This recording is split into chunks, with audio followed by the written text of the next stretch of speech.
Okay, hello everyone. The presentation was intended to be in Polish, but if here is anyone who doesn't understand Polish, so please raise your hand. Okay, there are some of you. So let's go with the English version. So the slides are prepared to be in English, so it's not a problem. So today I would like to present to you a topic: 7 things which you should care about before release your code to production. So the topic is in fact a set of good rules and best practice which you should care before release. So, sorry for that. So let's start from introduction. So I'm M.Dymiński. I'm a software developer at Nokia. I've got more than 7 years of experience in Java, more than 3 in Go. I'm one of the organizers of a local Golang meetup, and here are my GitHub, Twitter, and LinkedIn. So about the agenda. So what we are going to see today. So the first, what's that? Okay, so the first thing is versioning. So I will talk about what to version, how to version. I will show you some examples, some code examples, and will be also some demo parts. And then we'll go to profiling.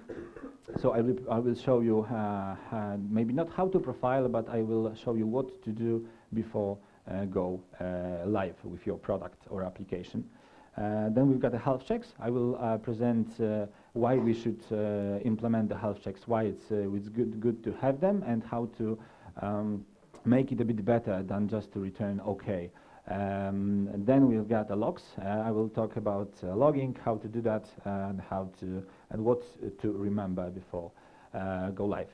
Performance, what to measure, how to measure, monitoring and alarming, and release process. So as you can see, there's lots of topics here, and hopefully I will be on time with all that things.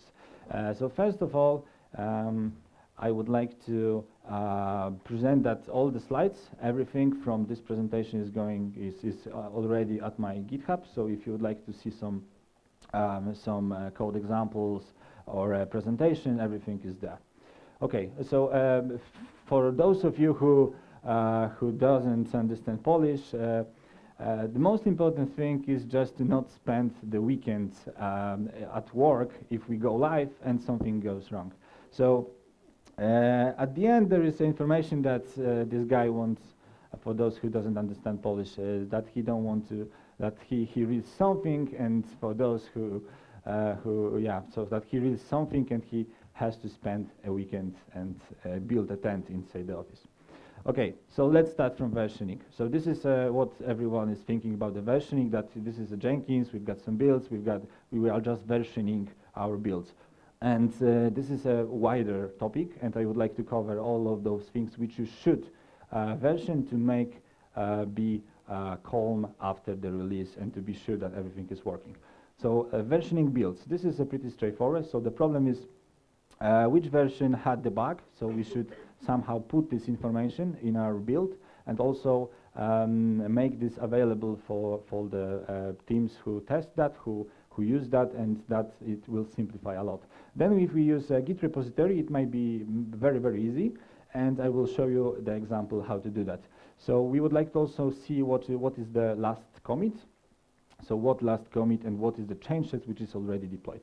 And then Git tag is not enough sometimes, because we would like to somehow leverage this information. So let's go. So we would like to add some more information at the build time to our component. So all the examples would be in the Java and the Maven, but this is the knowledge is really general, so you can port that to any language and any applications which you are developing. So we would like to add a version, and we would like to also add the information about the last commit, what is the build time, and for example, what was the environment variables at the build time, just to be sure that our build is stable. So how to do that? We can reuse some really nice Maven plugin and to automate that process.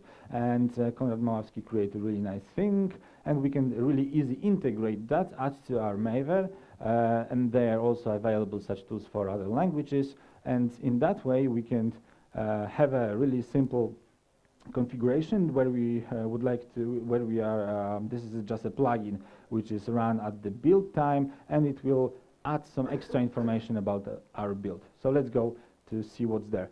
So when it's built, then all the information are put inside our jar, and then we are available, and we can get that and serve that over the health check. So how we can do that?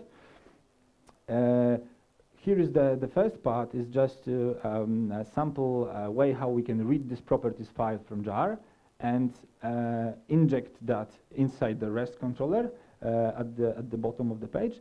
And in that way, we can very easy check what is the version, when the build was done, who was the last committer, and so on and so forth. So this is really nice thing to add extra information about the build via the health check and make it available in our REST service.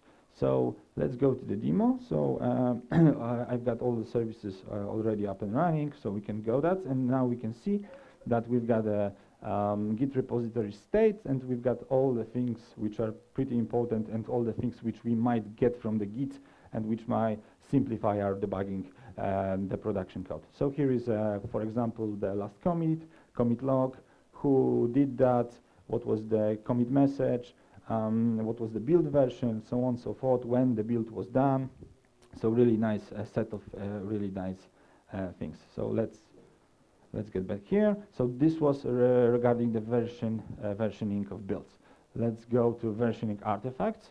So this is pretty easy, that, and everyone hopefully understands that we should do that. We should put it somewhere in the, and so we should always do that. And what are the options? We could do that at the Nexus. If we have a Java, we can put that even in the FTP, but we should do that every single time. Every single build should publish the artifact somewhere. So it's even easier if we get some open source repository and we would like to publish our tools. So we can use a GitHub release page or a Bitbucket or Codeplex. There are multiple options. But they are also, with the Docker, we can have our own Docker registry, or we can have a Docker Hub, and we can also publish our Docker somewhere. So this is exactly same story as with Nexus, but we are publishing the whole Docker with all the environments and all the prerequisites and so on and so forth.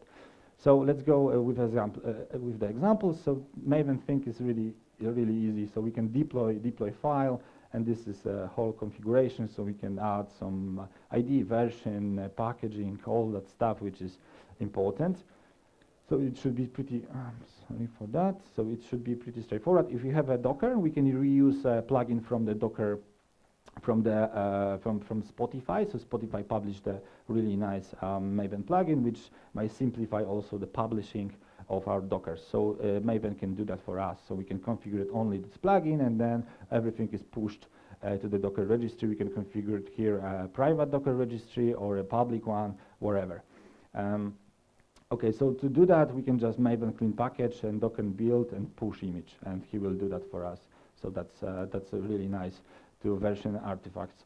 And then we've got, for example, for the GitHub, we can also automate that. So every single example which I'm presenting now should be automated and should be put in our CI. So after the build, we should publish something there. Okay, so the next big thing which we should version is the API, and this is really important. Maybe not so important if you have a regular web page, and we are creating the applications which also have a API and the front end, and the API and the front end are released in the same time. So that is easy. But let's assume that we've got a mobile client, and we have to and we have to assure that if someone has a client, the mobile client application, which has an older version, it should also work with our backend. So we have to create a backward compatibility for our API, which is a really common thing. Also in the microservices world, everything should be backward compatibility. In that way, we can just remove and replace that with the newest version of our single service without any problems. So this is really important. So how we can do that? And there are three options. If we are talking about the REST, there are other ways how to do that. We can reuse the gRPC or any RPC frameworks which have usually built-in versioning, so it's totally different. But let's assume that we've got a REST API. So REST API, there are three options, but the second and the third are really similar. The first one is a bit different. So the first one is based on the URL. So we are putting the version 2 here. And if we have two versions, then the V1 is version 1, and the V2, and so on and so forth. And here the difference is that we are based our implementation on the header. So we can put the information about, so the client is asking us about the content and putting extra information that he's expecting some version, and he puts that information inside the headers. So he could use the accept, so the official header from HTTP, or we can also build our own header HTTP for that purpose. Okay, so let's see examples. So this is the first example where we are versioning over the APIs via the URL. So it's really easy. So here's so this is a versioning. This is a REST controller, and we are telling that this method will be a get, and the path of that would be also contain some extra version. So this is a variable, and this variable is passed here. So now, if someone asks about the version 2, then this version is over there. So we can then compare that and tell that, okay, if we've got the version 1, then serving the old, let's say, REST API. If not, then we are sending the new version of the user with extra fields, which is a phone number. So that's how we can do that with versioning of the URL.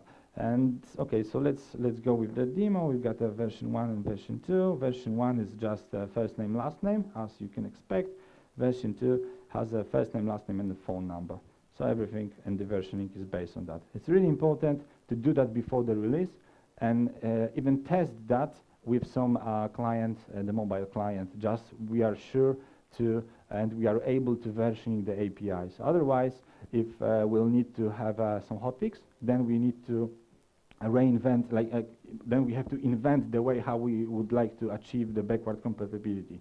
And it's a bit too late, because then we need to test that, and it takes some time. So if we are creating the backend for mobile applications, then we should test that and create at least one endpoint with the other version, just to be sure, and just to make it clear, and just to be make it stable if something occurs.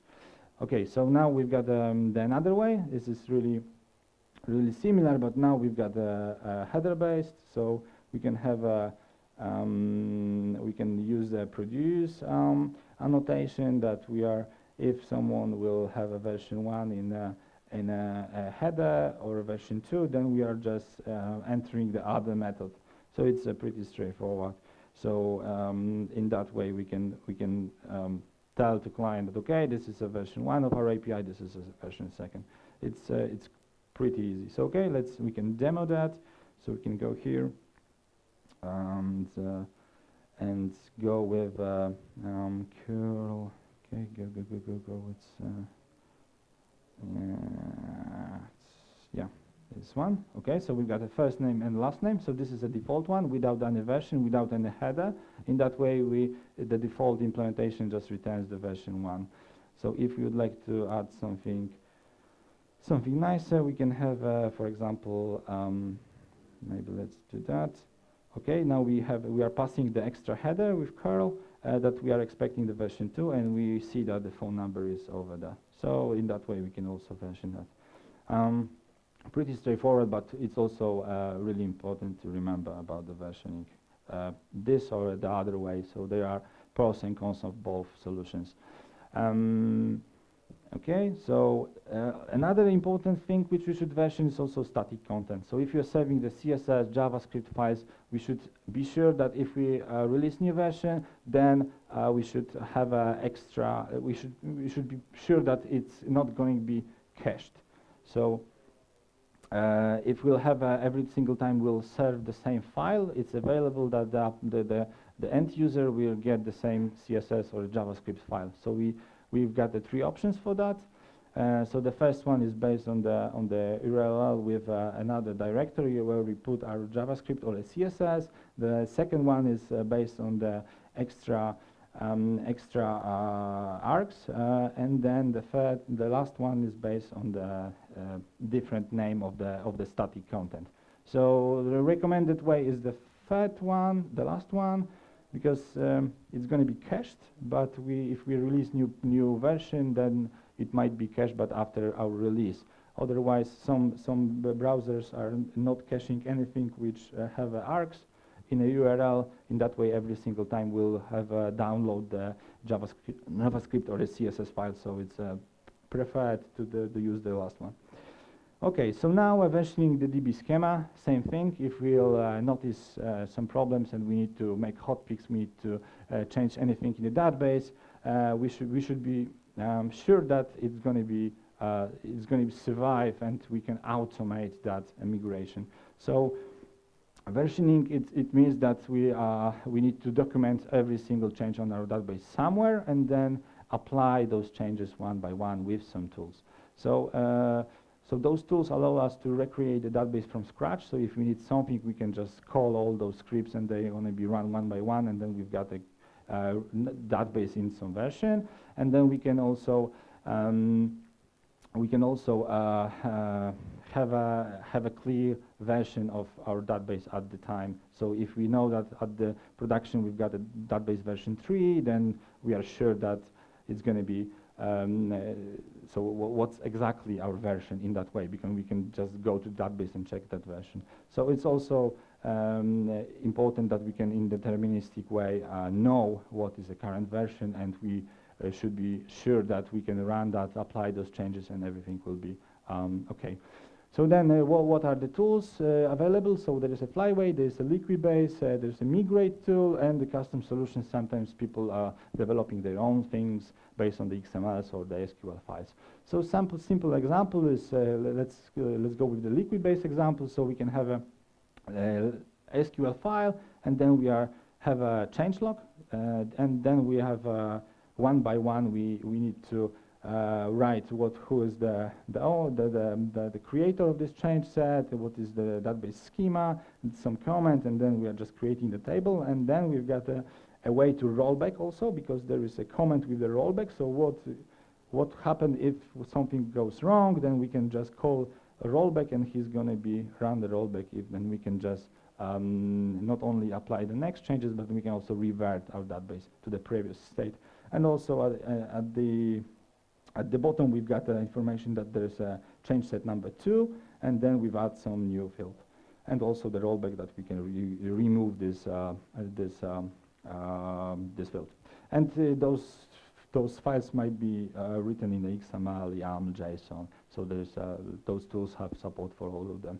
So how we can run that? Then we are just run the Liquibase, and then we pass the change log file, and then we've got some configuration where our database is and where the JDBC and so on and so forth. Was the username, password, pretty straightforward things. We can also run the validate or the diff or the SQL. Then he just makes some dry run just to know if he's going to be able to run that at the production.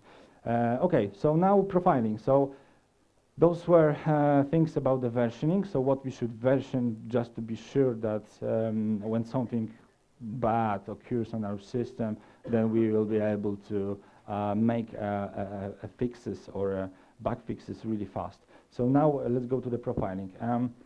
So everyone wants to have a fast train and to make a great performance, but I'm not recommend to profiling too much. In fact, if we have an application which just serves some static files, and this is a REST-based things and classic application with some front end, probably we don't need the profile.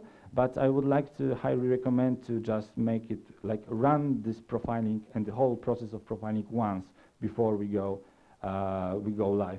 So the rules are do not have over-engineering, so do not run everything and try to make your application as fast as possible, because in most cases it's not important. Of course, if you've got some critical applications, then it's worth to do that. But if not, then don't spend too much time on that. And another rule is just to be sure that you can profile application in a runtime, in the real time. So if we go with our product live, then if something goes wrong and we know that we have some memory leaks or something, then we should be able in any time just to attach to this instance, to this application, and check what is going on. And it should be that we should do that at least once before go live, because it's also, this process might not be that easy. For example, in Java, we've got some couple of tools. So Visual VM is the most popular. There's a JProfiler, there's a URKit, and Java Mission Control. But it's not important, the tool, but I would like to recommend that, that we have to do something in our Java application to make it available and to be able to go to our application and check what is going on. So we have to add some extra flags to the runtime when we are calling the Java -jar and we are running some jar. We need to pass something to make our application be open for debugging and to profiling. So also it's important to check the firewall, the security policy. There's lots of things which we should have in mind, and to not to be too late. So if we've got a great traffic on our server, then we should be able to, in the 30 seconds, to just attach to that and see what is going on. So that's why I prefer and recommend to just do it once. And also it's important to set those flags, in Java at least. So if something goes wrong, then we have a dump of our files and the dump of the memory. So it's not set by default. So in that way, if we've got out of memory exception, he will get the RAM and just flash that on the disk, and then in that way we can attach our profile in the offline mode and check what was wrong at the time when we got out of memory exception. Okay, so health checks. About the health checks, so this is not that we should only have health checks, but I would like to introduce some health checks on the steroids. So just to clarify, so he's going to run something in the production and he's in a really bad trouble. So to prevent that, we should have also health checks. And the question is, do we really need that? So in that way, of course we need, because the health checks are checking the connection and if our servers are available. So we've got a couple of web servers and we've got a load balancer. The load balancer is calling the web servers if they are really alive or not, and then based on that is routing the traffic to our web servers. So it's obvious that we need that. But how about this? If we've got only one web server and one database, so do we really need the health checks? So the answer is yes, but do not only put the information that our service is okay or not, but let's leverage that and add some really nice and important information to the health check. So there is a idea which is called HealthZit. So it's leverage the health endpoint pattern, but it's historically comes from Google. So Google adds lots of endpoints to their service with the Z at the end, and it means that they are adding some extra information, and then the services are available, the external monitoring services are available to just get this information and check what is going on there. So they've got profile Z, status Z, health Z, and so on and so forth. And also the Prometheus monitoring is based on this, because the Prometheus is calling your service to grab the statistics from your service.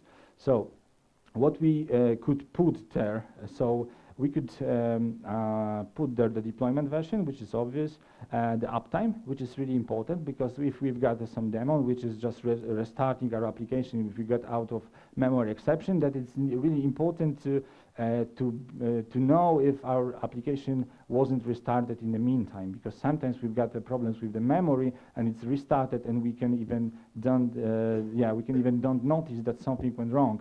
So in that way, we can go and see, okay, we've released that a week ago, and the uptime is a week, so we are okay. So nothing happened in our service.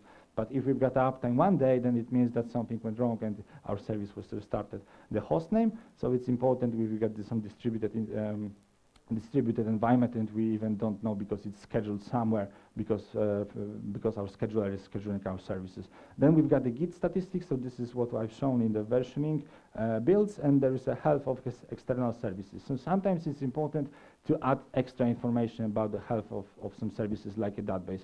So in that way, we don't have to check if our database is up and running. We can just call a help-z in our web browser and see every information there. Okay, so we can add something to our REST controller from the versioning builds. So now we are adding some Mongo database. So let's assume that we've got the Mongo, and we would like to also add monitoring, or maybe not the monitoring, but add just to check if our Mongo database is up and running or not. And we've got some extra class which is called app status. I will explain later on what's there, and then we are just do some run command on the Mongo database, and we are checking the service status. And then we are returning all those informations like app status, Mongo database, and Git repository state with our health check. So, so what's in app status? This is only two things. There's a host name and when our application was started. So started at and a host name, and that's it. Nothing really important is there.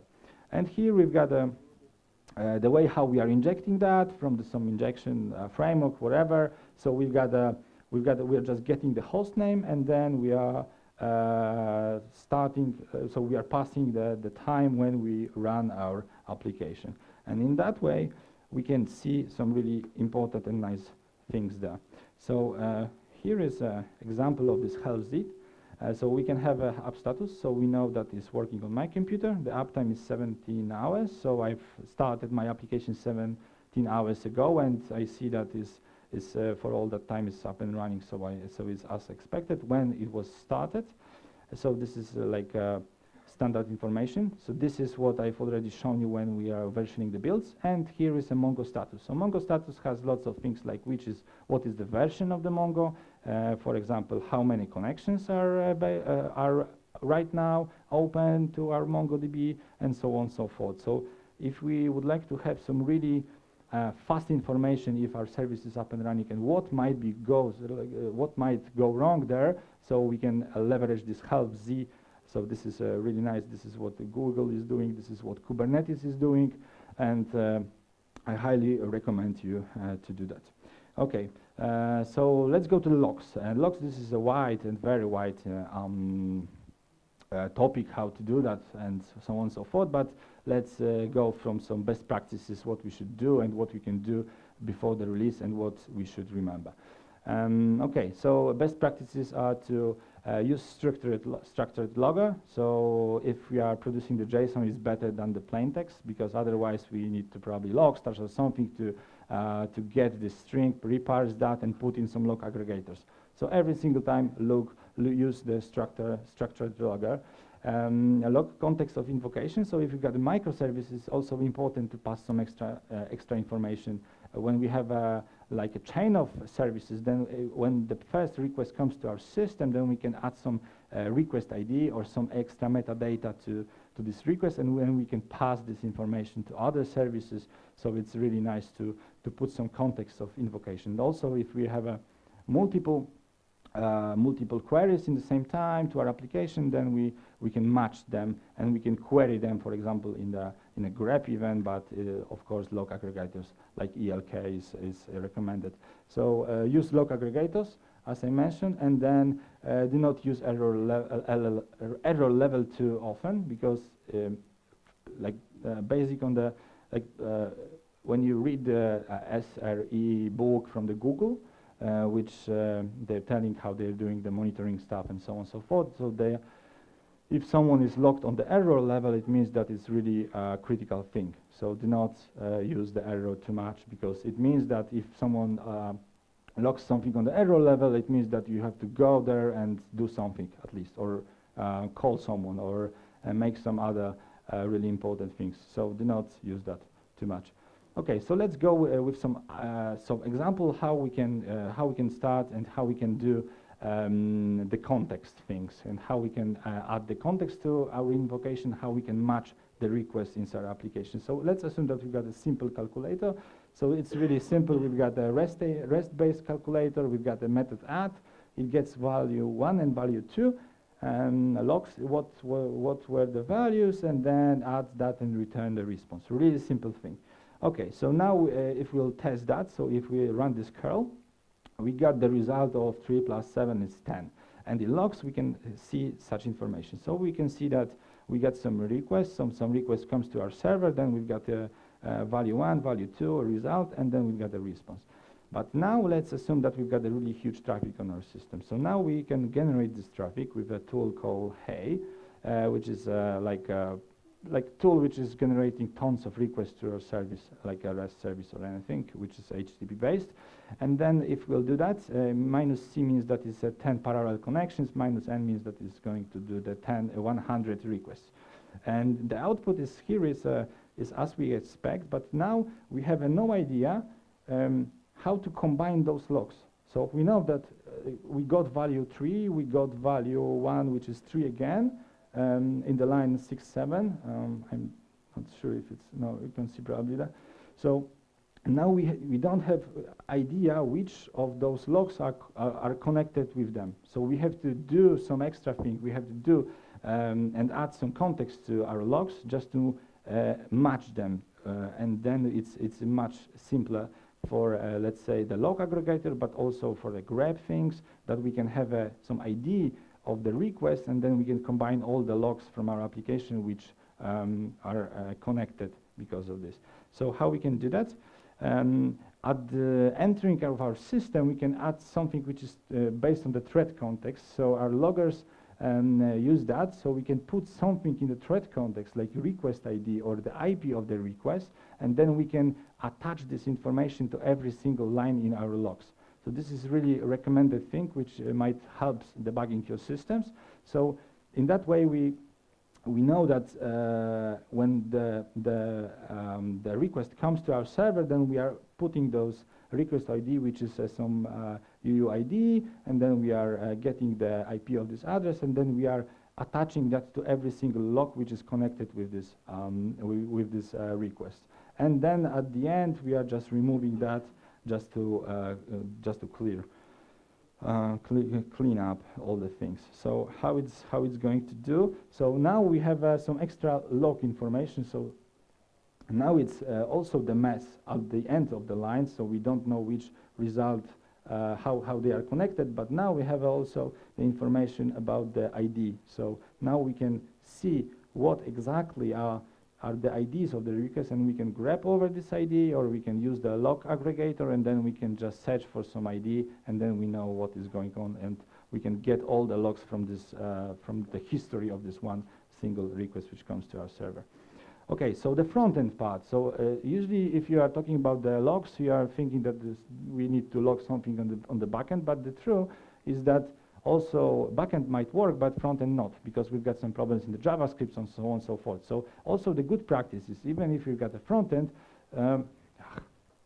so let's collect those logs from which are generated on the front-end. So to do that, we can use the Sentry, which is like most popular thing in nowadays. So we can pass all the logs to the third-party applications, and then we can see what is going on in our front application. But we can also have some extra endpoint in our backend, but this is tricky and risky because we need to provide some authentication to that and to preserve some huge traffic and someone who can attack our endpoint. So this is maybe not recommended, but using the third-party applications like a Sentry might help also to make our application up and running and see what is going on the front end also, because backend is not all. Okay, so log aggregators. Like sometimes grep, it's really cool, and we can SSH to our server, grep for the logs, that's nice, but log aggregators might simplify that a lot. We can have combine the logs from different servers, and it's really recommended. And also, if we've got only one node setup, I would highly recommend to use a log aggregators, because it's a really nice thing, and it might simplify debugging and all that stuff. And if we'll want to, in one day, just to scale our applications, then we are ready to do that, because we have a single place where all the logs of from our application lives. So, I don't know what's Okay, so it's really simple to configure nowadays, and also it's a serious security problem. So I've got once some F-Secure audit on my applications, and I didn't have a log aggregator, and it's a really critical problem from the security perspective, because it's described at the B level of the security problems, because the attackers easily can just somehow get access to our application, do some bad things, and then clean up the logs.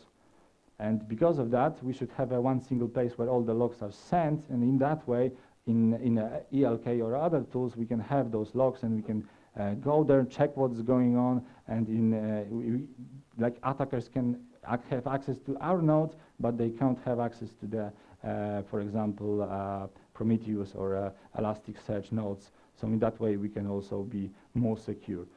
So, okay, so what are the options? We've got Elastic, we've got Splunk if you're rich enough.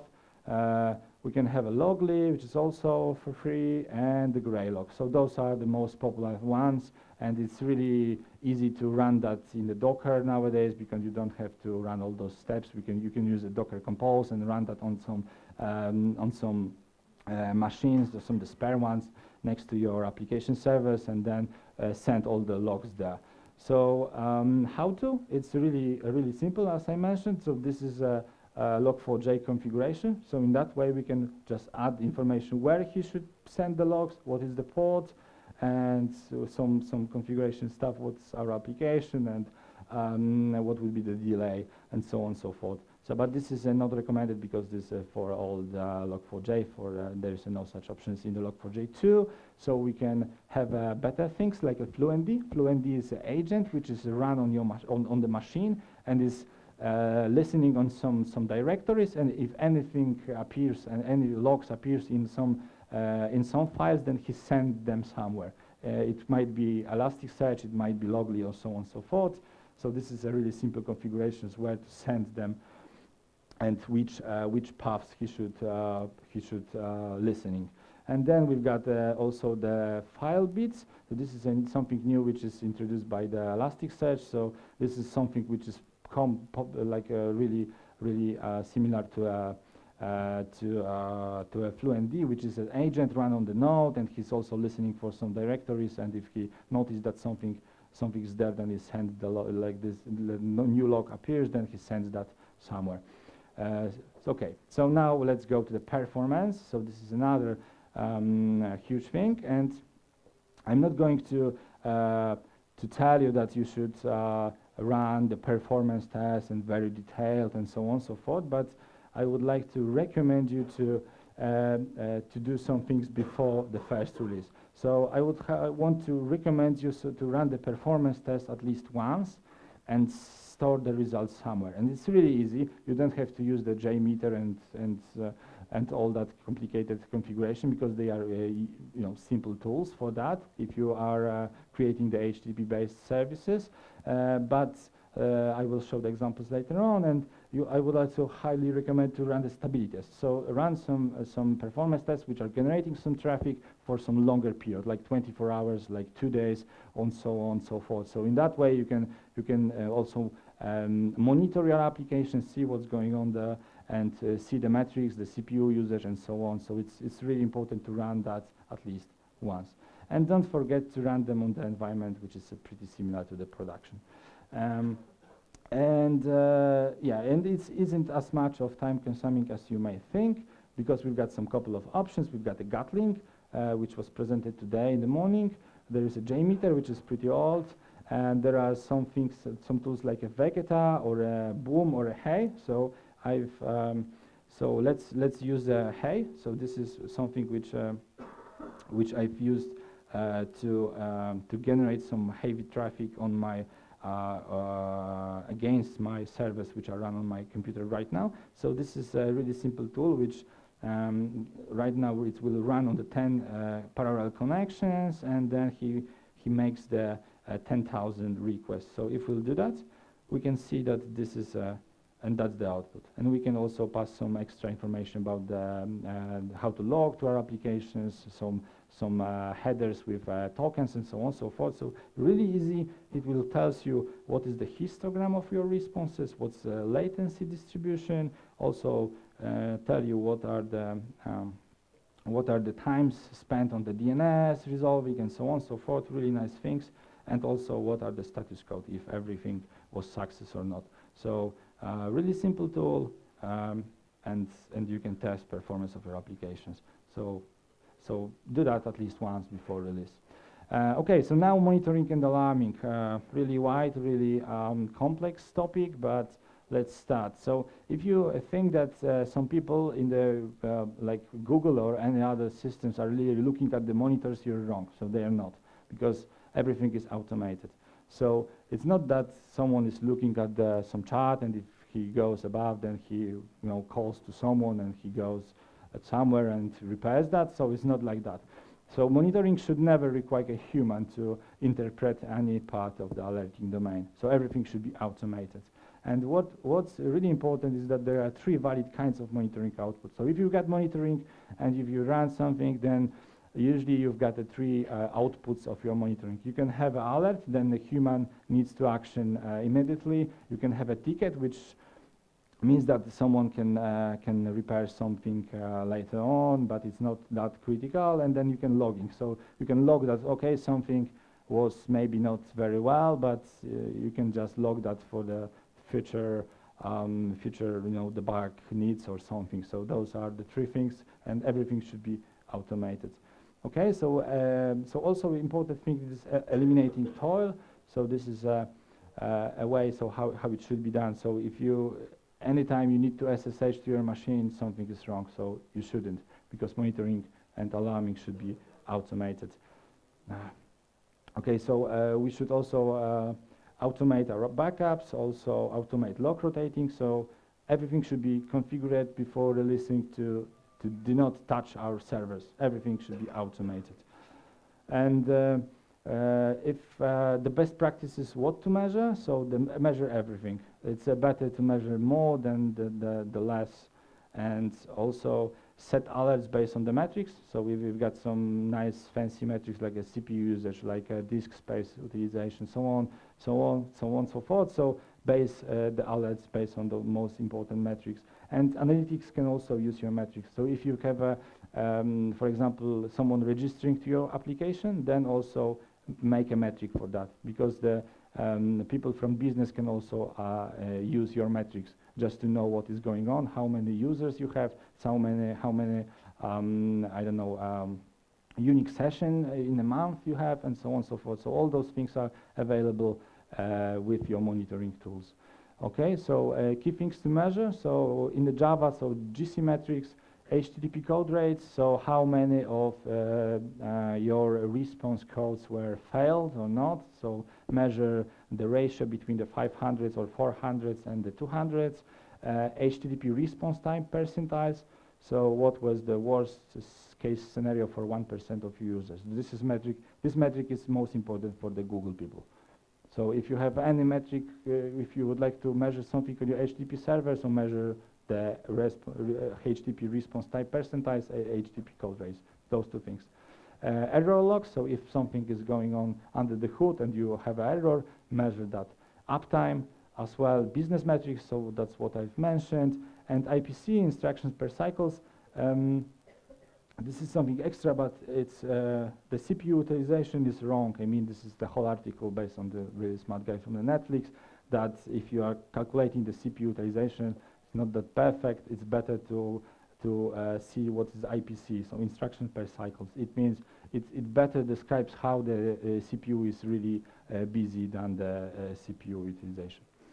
Okay, so what are the options? So we have a Prometheus, Graphite, InfluxDB, OpenTSDB, Sensu, Librato, which is external one, which you can't run in your, and the Nagios. So there's a tons of tools. They're really simple. Nowadays, if you get Docker, you can just run that and put all your metrics, and you can also base your alarms based on those tools. Really easy, really simple. Highly recommend that before go to release. Then how we can do that, it's really simple. This is example for the Librato, but usually for others this is really similar. So at the very beginning, somewhere in some main method even of when you're starting application, you are configuring the client, and then you are sending all the send all the metrics as a static method invocation somewhere in your code. So it's really easy just to add measuring those metrics. This is a way how the applications are pushing the metrics, but also in the Prometheus, we are just expose them via the API. So the Prometheus agent is just collecting them from our. So this is something which is Google doing. So the Prometheus is really similar for Google monitoring tools. Okay, so now the last part, so release process. So now just to do not be very stressful at the release phase, so what we need to cover in this topic. So before the release, we need to create the release notes, release plan, and release process. Okay, so let's start from release notes. So release notes, we can create by hand our release. So what new feature is going to be in our next release. We can take it from Jira. There are tools to automate that. We can even take it from the Git log. So then we can just say the Git log from version 1 to 1.2, and then he generates the whole log. That's why we should make also the Git commits really clean, because it might helpful also to generate the release notes. We can also recommend you to use the sections, what are the new things and what are the fixed things. So usually it's split into two parts. One is what is new in this release, and what bugs were fixed. Okay, so now release plan. So when we would like to release that, so the time, the day, and then what we'll do if something goes wrong. So if we are going to revert that, or we are going to struggling to make that really happen and make that update the version to the new one. But maybe we can also think about the release trains. This is something which is Spotify is using. So they've got some window, which is the next release window, and the release trains are.